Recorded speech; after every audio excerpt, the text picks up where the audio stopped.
ashafo mema obibia akwaba ede ebagana wahala dwumadie yi eso na ebusuafo ensem a ekoso ewo memudie esewani ensese yeka edecho adechi bia yete ensem foforo na se tenti yensusu de yanyai H0T biara da na mahu se ekeskapa mejimeja se dia na chese ensem no ebi aba a yedomu esuko eyi ntia wo se yede ebre etiefo ene ashafo emam nso mutimi twem adwen ede efa ehu eye wonobo Kidi Agyapong aya komprekun be ma chese wono de woda no so da ye sika ne entokwa na sei de chese ne nsem de aye buburija ewo eye wo meimu odo se wo expose eye fake prophet na so eye ni baby mama bi so take that opportunity ena monsensem a wono abo ekoka edefa wo mo baba anel Agyapong ho amase de nsem a wo bro eso no na ni nchire mu asese wode abakrampo enesem Kidi has been chopping your daughters.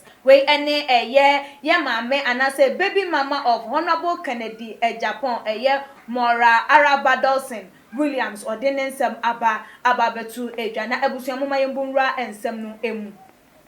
Maybe anase bosumi be ma bakuye emu a eni ena Honorable Kidi Agyapong wodi nsem bi bebetu edwa efa ne baba anel ehu na chese wo kiremu se abaya no waye de obetimi aye biade abo abaya no se de be ya wono obetimi ababaye ni papa anase obetimi ababaye panyimpa sede wono watimi abo ne bra ababedru anase afoforo timi abo wo mo bra aba bedru na ne ba no wo penasem ye to the extent se akwada no onimu ngoma wo ya de aye en social wo betimi atwero efeli no akwada no nko atwero wotimi pass with one attempt we betro on several attempts no obi wo kra one pass na so with one attempt no akwada no wotimi ntia no ne ade a wo pe wo ne ba no nanso bi wo abaya no ho a eno enesem enubone ho adwuma yi de chese akwada no wo fa ne fo eno ne ade a chese ne ya na wono aboke kan ya to the extent say wotua ni school fees kokodum pempenso bi na ne third year mu no wotua half of the fees na afi akwada no fra no ka che ne se school no enya de se wo kobiem with no reason wa fa enchirase bi ambre papa no na ehye no na ne ya na enum o man krofo kokohwe de ntia ema ne ba no wo yes school no won kobiem na nchiremu ba ye na chese wono de o hwiri wo ne emema de dane wi yi ni bi de chese akwada no wo fa no kwa na eno na chese ne ya ema half of the fees kwampa na ko so okotua no wode kokoto ka na kwa ye na je so obetwere chese kwase bi school fees ne yira wote ne nche kacha ne se wonyan na wobekeka sa nse wenyina wa abonte no na ye nua ba araba dolls ni baby mama yi ne omuni ya ne tikokum ne kokko apai se wono abom aba be hata wo ntuma gofin ewo abonten ene osiso me na hono abode ebeyi ewo Snap nyina abamu enkosua nyina abamu ene eduabo generational curses ene ni nyina awode ni nyina emema wono abon ke nim sanka asa wo mo mama kasa ebiem Father's Day druya na akoda yi aba show papa a blessed life abehwe na kuma mu nsem nyina de agu papa yi nim anka papa yi wo expect sanka papa no beje no atumu biem o kire se wo panachom mama mi kura de ne de ebebeta eto wona bo baba bekasa wo se we mo wo mo chopa de memfa engine tumu ne engine tumu echina wenya de di kan yo wenya de tosumienu na we ababa abaye de tosumiensa dane da wo mo de chopa eba na sa wo beje atum na wakwakotua akwada ni school fees pa biom de ene nkode wakwakope ahya wodi ba wenya ace empo no eno after say obebenya ono ho no abo obenya ace no na wenya ne satisfaction awie ama ne ho aton o kan se we nsusu wie na ma mene se ene ebrei masa atwenwa ba ba wesi hanu ene adapa twei wo twa no de woni wode ede ka ehum ekeka ya ka de wo so wo ka ene ho nkro ne ba na nka eyenim se nka no so eto etimi etwada bi wo sade ko ne wa nim so no de Facebook ene odi na agro okokotena ho ne videos wo ye no saa na ene de ya aba abonten kra wo de aba betu edwa ene se wono bofro se wo ogu ono ene ne ba no anel wo manimu ase wo ka de ense e de afa wo mo ho wo ba ama wo mo animu agu ase pa de a ene ono soso no wo be ma wo mo ehunu se wono nso eye ne mana wo enchen no wo mu nyina na enye obia e na eye perfect na no na wodi etu eja wodi akwakopie eye yenua bema eye award winning Ghanaian ayi singer eye Kidi eso e na wo si Kidi enko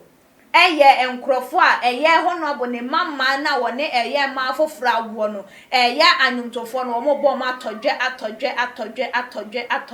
chese wo ka se omo de se wo hu ne se ne baba ana omum ena ye tutu ni ana se ba sibrani ena wo de eye nubone aka ho ena wo kama wiase amansa nyina atede ene ono so mo obi ehunu se anyontofo wo Ghana hanom no wono ne mama no wo m nyina ene wo mo edana anyontofo no wo bo edin no ni nipa ba kope ena ne di bebe pie mu ena odi ko eka ho na che se eye Kidi na ne din eye fo ede ma no a wotimi ebo ye ede kire eye Ghana for sem eye Kidi ene eye other musicians no ene eye ne mama no bi have eye affair run about e wona ono ane hunu ano a eno wonim na wodi nsem we ebebetu edwa ewie na Ghana for say da bi mami like bibia you okay there aden kwa na chese won kwa wo ho asem ebaye waso agina mu a wo kan a wo yese se wo ye wo ba time pa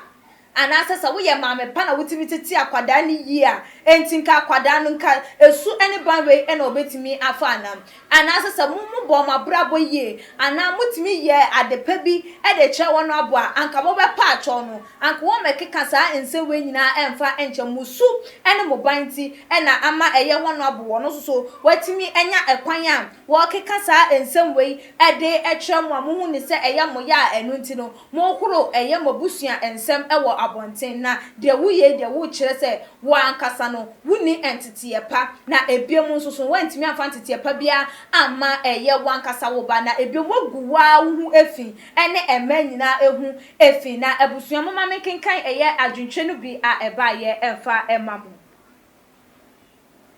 yenua eye Nicholas ede awode eba o say why are you disgracing your family like that? Even though you are a baby mama to Honorable Ken, but you shouldn't do all this. Why are you doing so? You are a disgrace to womanhood. Or not so dia what they ever you say. Although so your baby mama edema Honorable Ken wan waro. Eni nyina usuban ene woni ya entia. Na wo sa ye enugwasini edema ema enyina sese wakoka ede aka ema enyina wono ne dia wode eba ye enono. Yenua ye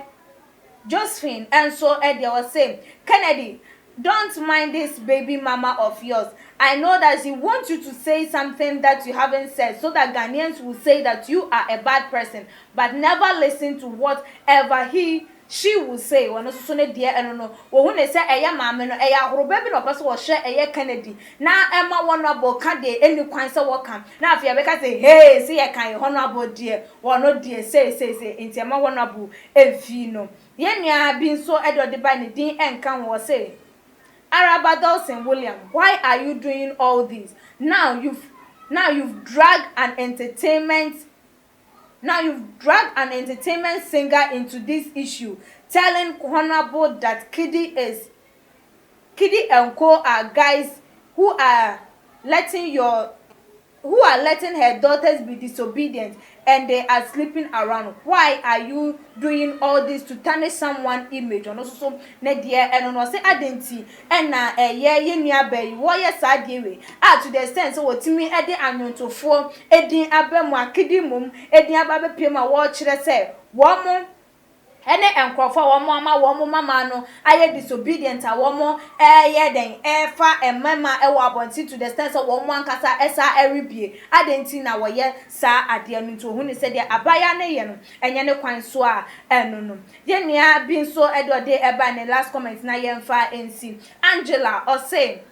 I don't believe so. I don't think what this lady is saying is true. No, even if Kidi can do anything, he wouldn't dare Honorable's daughter, Abba, Aden. You see fire, you want to play with it. No. Wait, anyone also so they do they about say Kidi nye crampon and Honorable ba and or dinner for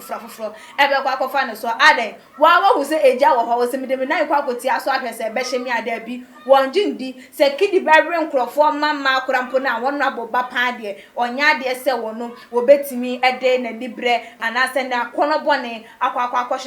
or no so it's the mamene cano and Yadia say one no a year I drink. Everything form. A so any banya a year or bad time, war down a day. A year no quite so said yeah because of say a dear wo baba ye enye na mabeka na enu nti wafa me ade aye twa pia na wodi mi twi wo se na dane da wugu abusua a che se ye edin ni bi nso so da wo ba so wugu wo mu fi no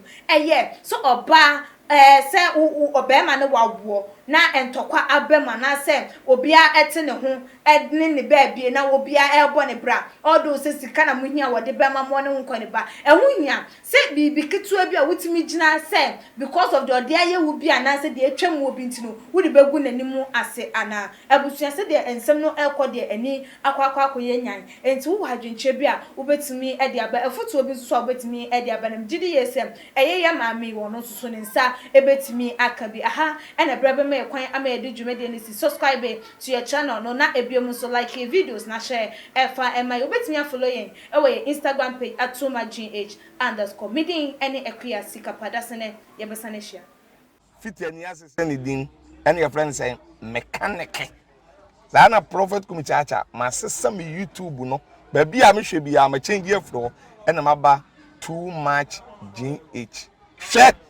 na prophet kumichacha me so me hwe